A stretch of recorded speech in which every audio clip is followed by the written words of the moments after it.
Hello guys, welcome to my YouTube channel. My name is Christiana. Uh, I'm very nervous today. I'm about to share a story with you guys, and this is something that happened to me years back, and it's very difficult for me to talk about it. The thing is, nobody in my family has even heard me talk about it. They don't know that this ever happened to me, and so I feel really somewhere. I actually thought about this. I've been thinking about it for a while, whether to share or not to share. But then I finally decided to share because of two main reasons. One, this thing has traumatized me for years, and I feel like by me sharing, I'm going to unburden, I'm going to get something.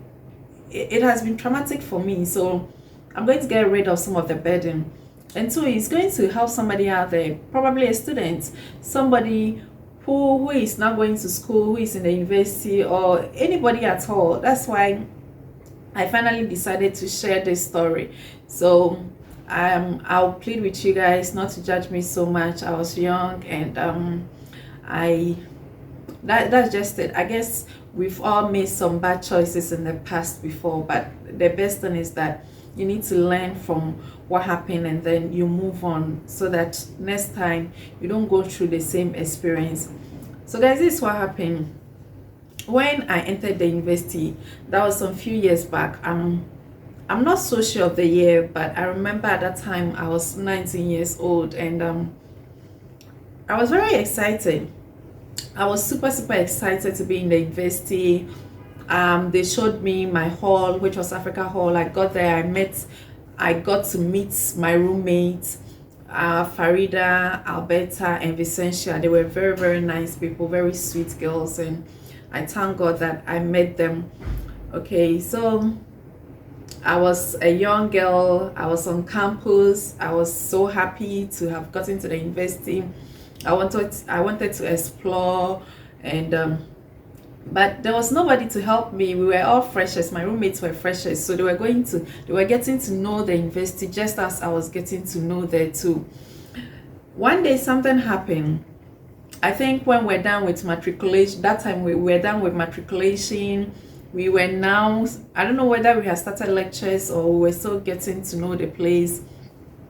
But what I can remember was that there was this time I was going to my faculty, which is a College of Science, and then a saloon car just stopped by me.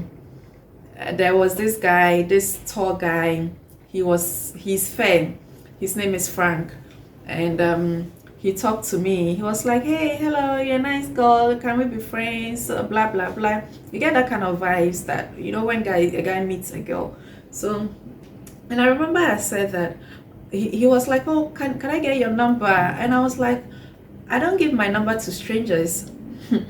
I remember that one very well because this was something he was hurt by. That he didn't like the fact that I said that, so he used to remind me that this is what I said. I was like, "No, I don't give my number to strangers," but he kept persuading me, and I thought of it. I was like, okay, he said he's level 400, he may know a lot about campus life. Okay, why don't I just accept it and be friends with him? Maybe he'll help me here on campus. So I gave him my number, and this guy was an older student. At that time, I think he was around 28, 29. He was a mature student. So that was it. He called me, he kept calling me just the normal way, giving me vibes. He is a handsome guy. Frank is a handsome guy. I liked him. So we kept getting to know each other, blah blah blah. Then one day he was like, I know where you stay. I know that you are in Africa Hall, but you've never been to my hostel before. Why don't you come and see where I stay?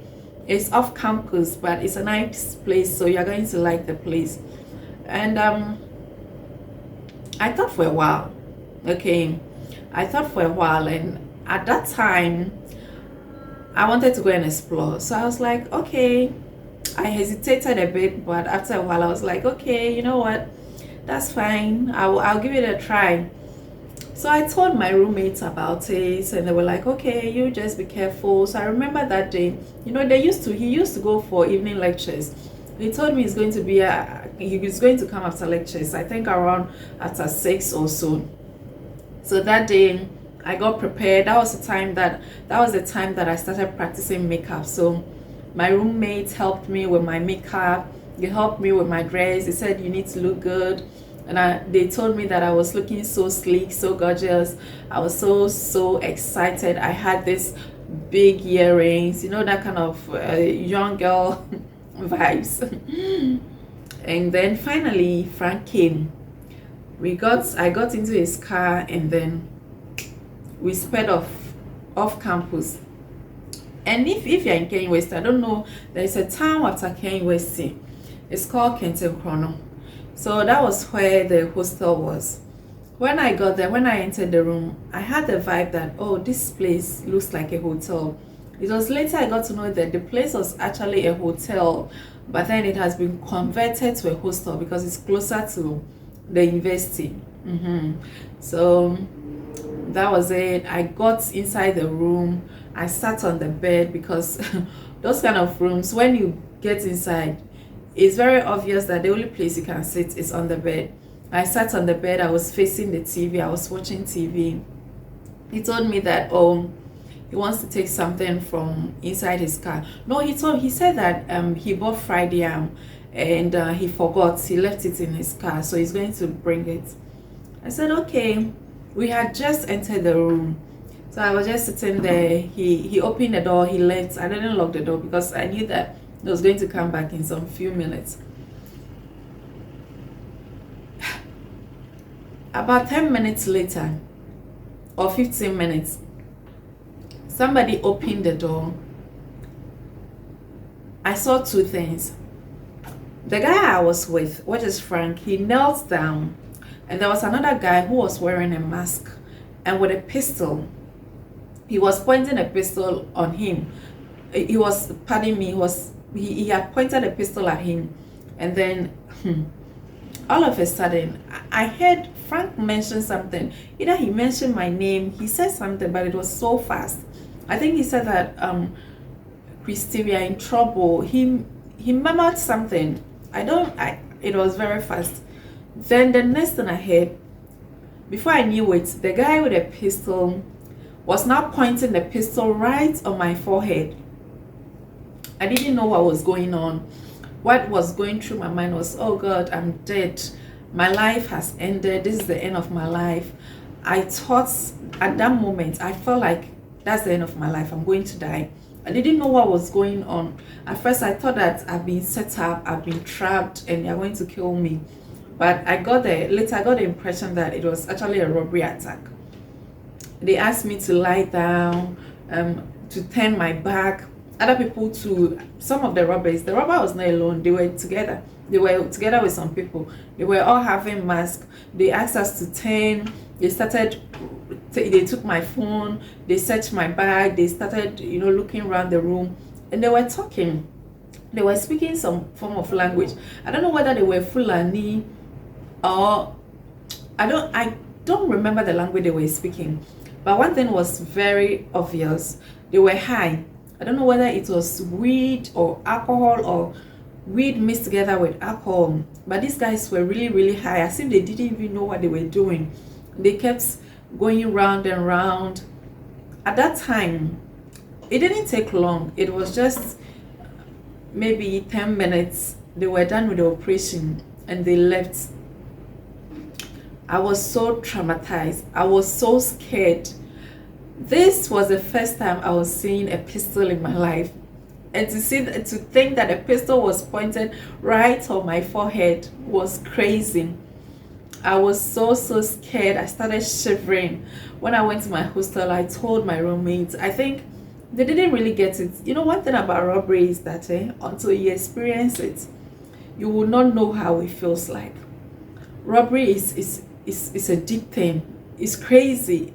I'm telling you, if you've been robbed before, robbery is a difficult thing to go through. I was traumatized because at that time I was thinking, what if they had shot me? What would be the narrative? It's not about dying. How did you die? They are going to say that I was shot in a boys' room. I went to a boys' room. Kenya University students went to The only people who had known the truth were my roommates, and that time would their voices be heard. That was so crazy, and I couldn't even tell my family about it because I was scared of being judged. So how can I even do that? I couldn't talk to anybody. Later I got to know that that was my final year in school. I got to know that actually in Ghanaian University they had clinical psychologists. So if as a student you're having issues, you can go and see a clinical psychologist.